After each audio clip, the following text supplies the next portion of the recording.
Assalamualaikum warahmatullahi wabarakatuh. Alhamdulillah,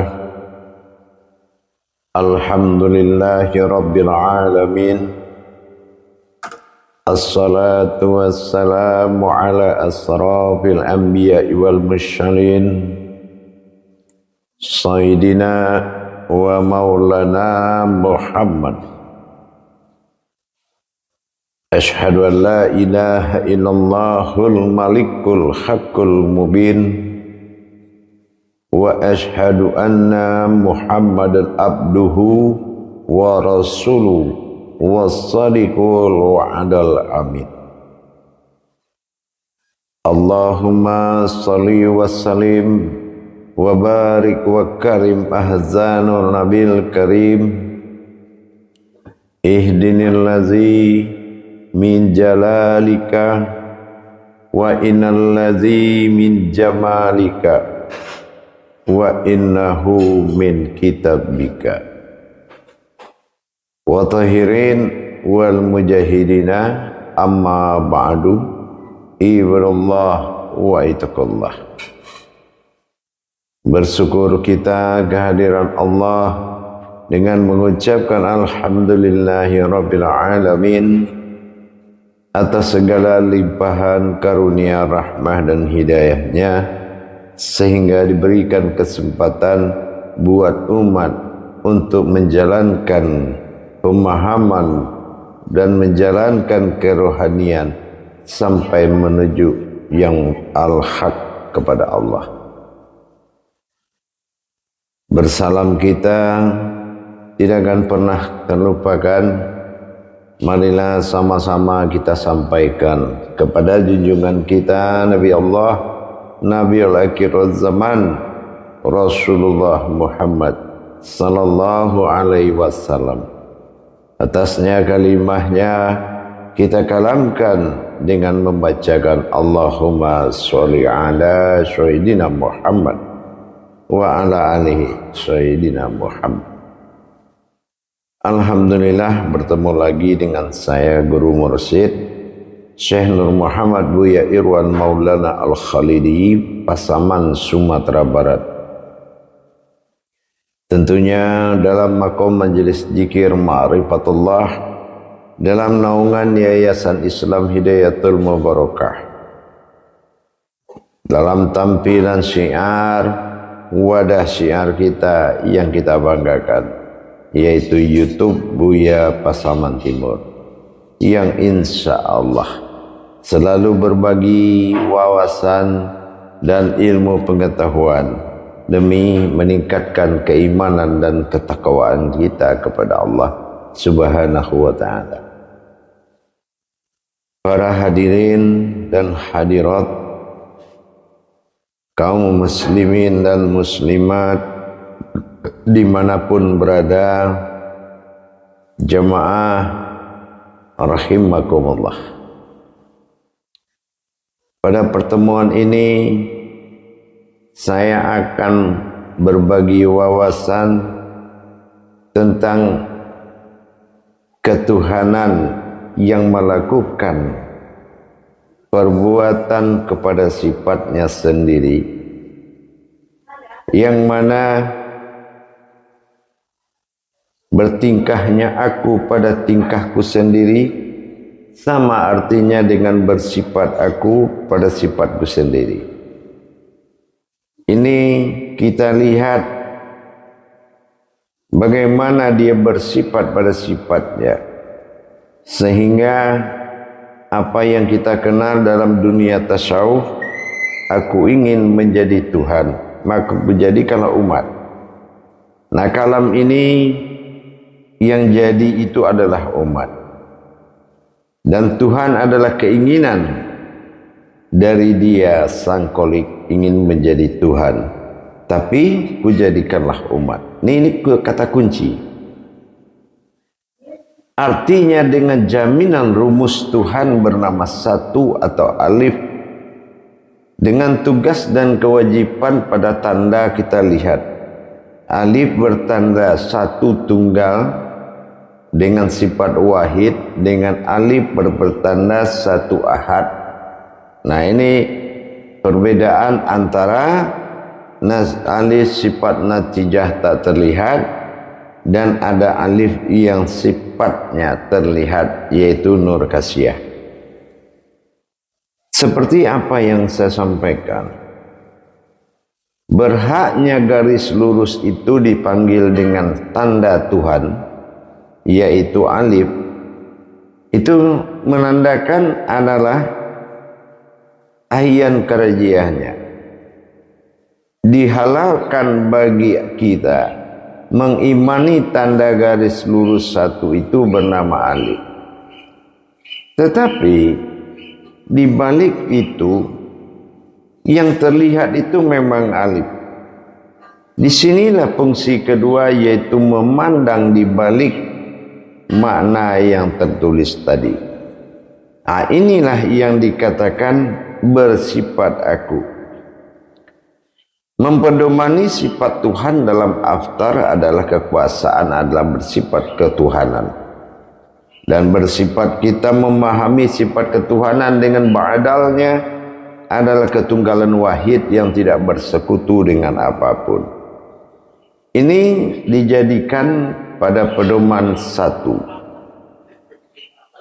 Jadi kalau kita ingin melihat bagaimana yang dikatakan adanya Tuhan dan adanya umat, siapa di balik Tuhan itu dan siapa di balik umat itu, ini wawasan hakikat yang dimunculkan oleh hakikinya. Memahami basmalah dengan bismillah ini memiliki ruang jarak yang berbeda.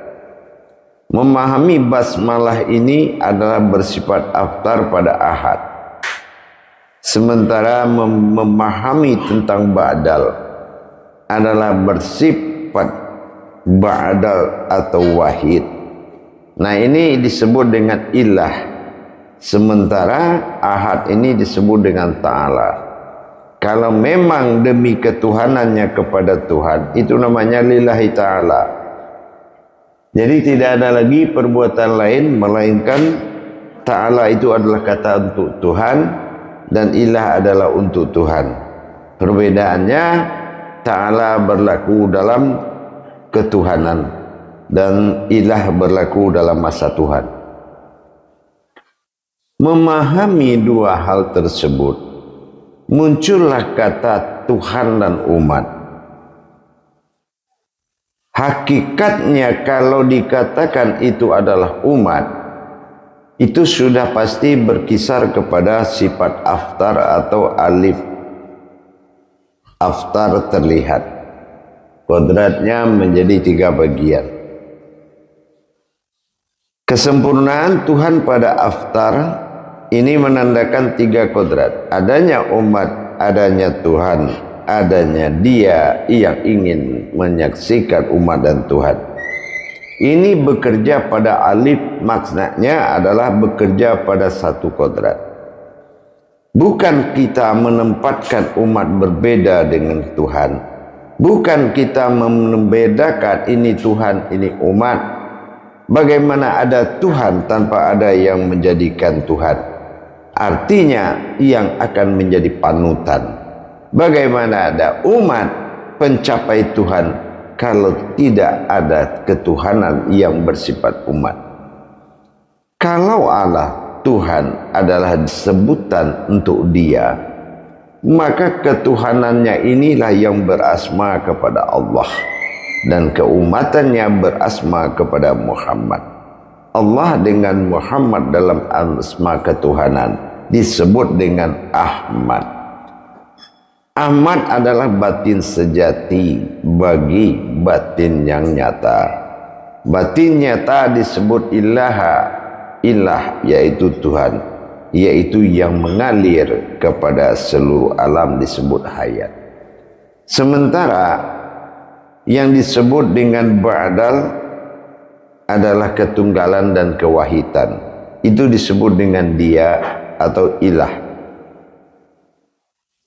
Jadi kalau dia disatukan dalam wujud namanya la ilaha, tapi tertumpang makna tersirat di situ.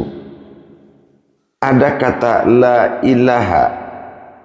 Nah, aku dan aftar, ba'dal dan aftar ini, dia adalah aku. Nah, ini ada kata la. Lam adalah alam bersifat aras atau ha. Alif bersifat sir, domah, yaitu ketuhanan disebut dengan u. Jadi hu, di sini ada la. Maka di sini kita melihat aku atau la, ilaha. Nah, ilaha, ilah ini adalah nyata, berwujud, karena ada alif aftar a, ya. Ilaha, maka ilah ini nyata. La ilaha. Nah, dia memberikan laha itu illallah, dia memberikan satu himbauan, panggilan, yaitu dipanggil Allah. Jadi ilallah itu adalah ketulusan untuk memberikan. Lillah. Nah, lillah itu adalah ketulusan. Lillahi ta'ala. Lillah. Nah, la ilaha illallah. Nah, jadi kalau aku nyatalah, ya, untuk dipanggil Allah. Di sini ada penyatuan antara perbuatan sifat tadi. Apabila ba'dal ini bersifat kepada aftar, ini yang dikatakan aku bersifat pada sifatku. Jadi aku pada ba'dal bersifat atau bertingkah kepada sifat. Ba'dal ini sifat. Ba'dal ini adalah sebuah sifat aftar, ya. Jadi aku bertingkah kepada sifatku sendiri atau kodratku, yang mana ada kodrat, iradat, ilmu, sama, basar, kalam, hayat. Ini namanya aftar. Dengan dia bersifat. Nah, bersifat ini dia memiliki 4 sifat. Ada disebut aku, ada dia, ada kami, ada kita. Ini sebutan untuk keumatan Tuhan. Nah, ya, itu sebutan dinamakan dengan hamzah, yaitu sebutan untuk keumatan Tuhan, ya. Dan untuk kodratnya, ini adalah sebutan umat bagi kodrat ketuhanan tadi, yaitu sifatnya sendiri. Kodrat, iradat, ilmu, sama, basar, kalam, hayat. Jadi disinilah berhubunganlah antara Tuhan dengan ketuhanannya.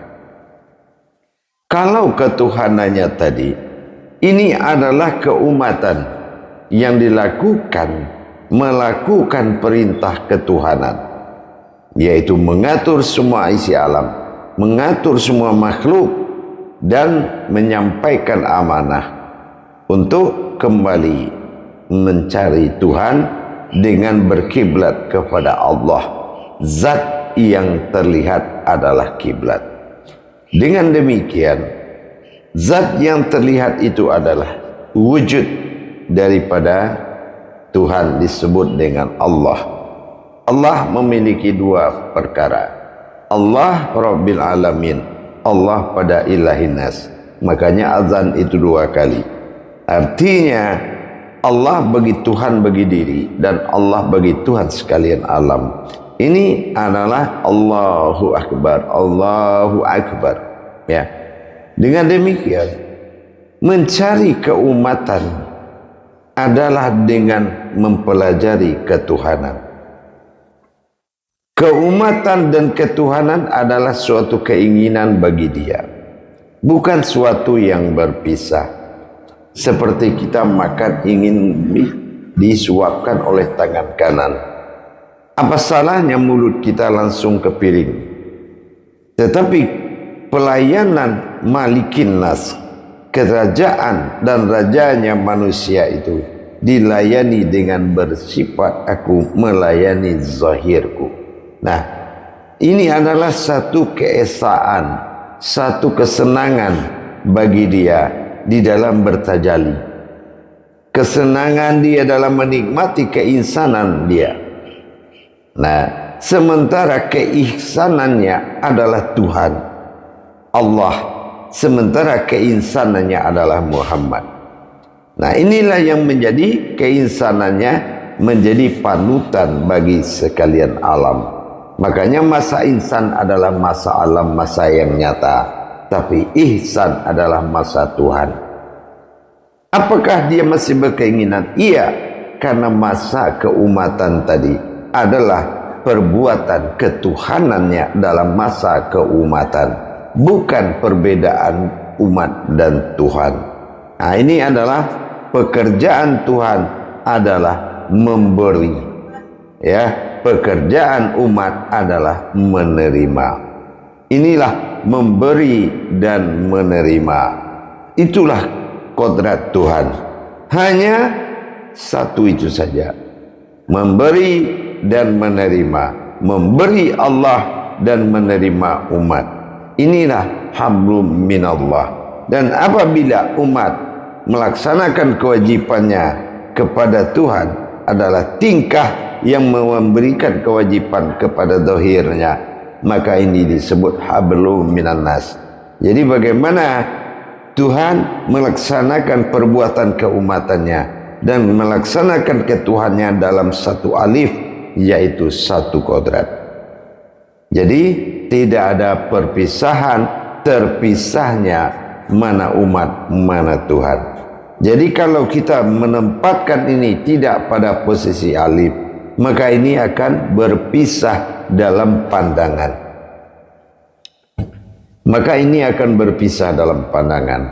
Dengan berpisahnya dalam pandangan, maka tujuan alif itu telah gagal menjadi alafa. Alafa itu menyatukan. Jadi kalau alif itu menyatukan, yang dia bernama alif karena alam fa. Tiga alam fa itu, yaitu batin, zat dan nur, itu alam fa namanya. Disebut hayat, dia hidup dan sirna menjadi hidup, namanya alif domah i, alif kasroh i, hayat, maka alif namanya. Dilihat pun alifnya di garis itu tidak ada, tetapi kalau dia ada dan hidup itu namanya alif. Jadi kumpulan dari alam fa. Jadi kalau kita berbicara tentang umat, pasti kita bicara dalam makom ketuhanan. Tapi kalau kita bicara di makom Tuhan, adalah membicarakan tentang aku. Ya, membicarakan tentang aku, itu kalau kaji Tuhan.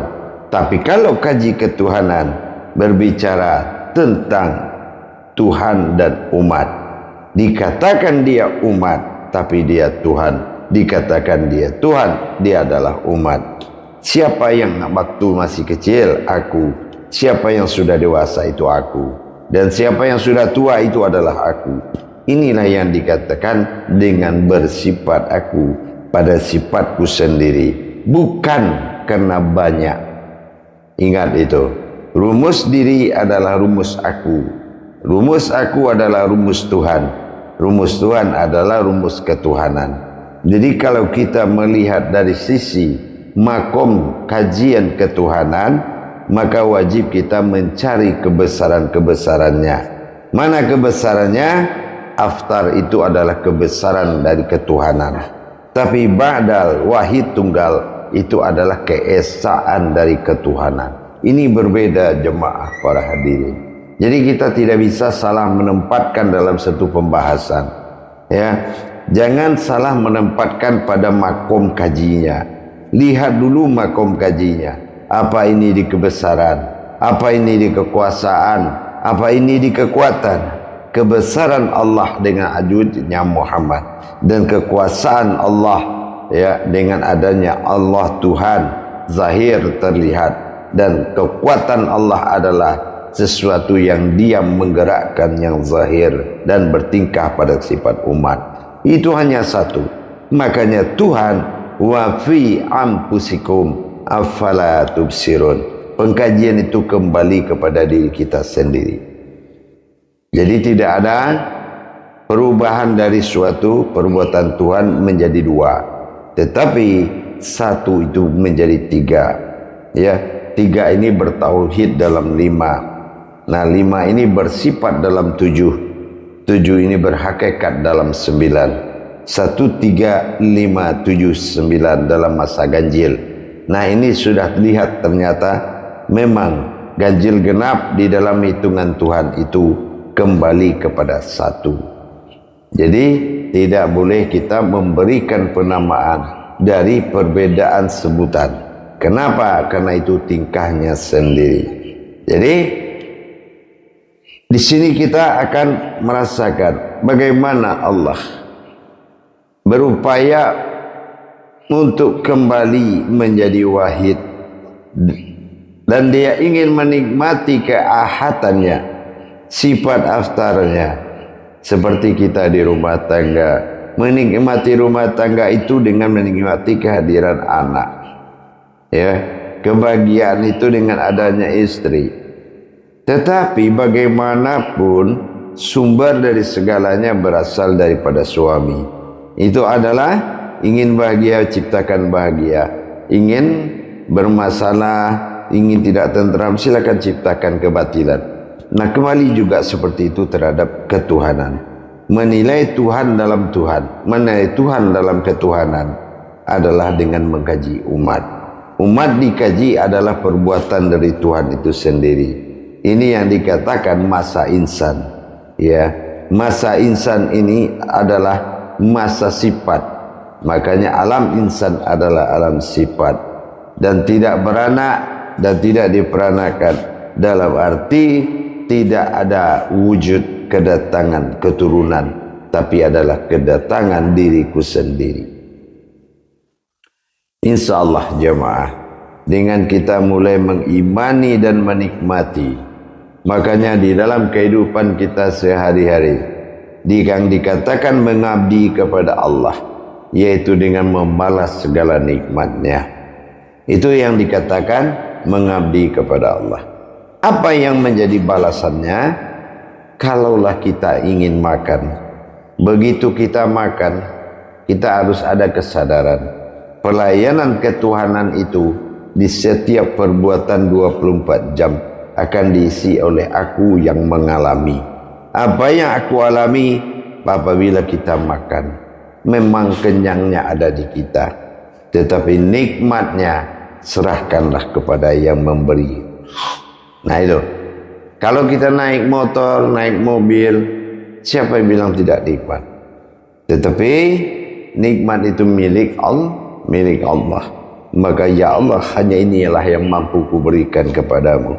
Kalau itu hanya sepeda, hanya naik kesenangan naik sepeda. Kalau itu kita makan, ya apalah yang ada itulah yang mampu kita berikan. Selalu kita ampun dan salah, selalu kita maaf dan kita bersalah. Karena apa? Hanya kemampuan yang tidak mencukupi tadi, tetapi pengabdian lebih dari cukup. Itu yang penting. Untuk apa semuanya ada bisa mencukupi kita, tapi untuk Tuhan kita tidak bisa mencukupi untuk dia. Maka disinilah kita selalu salah. Dalam kesalahan ini bukanlah keinginan kita, maka Allah akan merubah. Dia akan merubah posisi ketuhanan dan keumatan ini dalam ketentuan dirinya sendiri. Apabila semuanya datang darinya, maka dikatakannya kulla min illallah, semua datang dari aku. Baik gerak umat, baik zahir Tuhan Allah yang terlihat, baik dalam dia yang berkehendak terhadap Allah dan bertingkah dalam keadaan umat. Ini adalah alif yang telah aftar, dan ba'dalnya alif adalah dia diam dalam diri. Inilah yang menjadi imanullah, keimanan kita kepada Allah. InsyaAllah mudah-mudahan bisa dipahami dalam pelayanan mahabbah kita per tiap hari, dan kita selalu mengabdi kepadanya. InsyaAllah berkah. Amin. mari kita sama-sama mengabdi kepada Allah. Alhamdulillahirabbil alamin. Akhirul kalam wabillahi taufiq wal hidayah. Wassalamualaikum warahmatullahi wabarakatuh.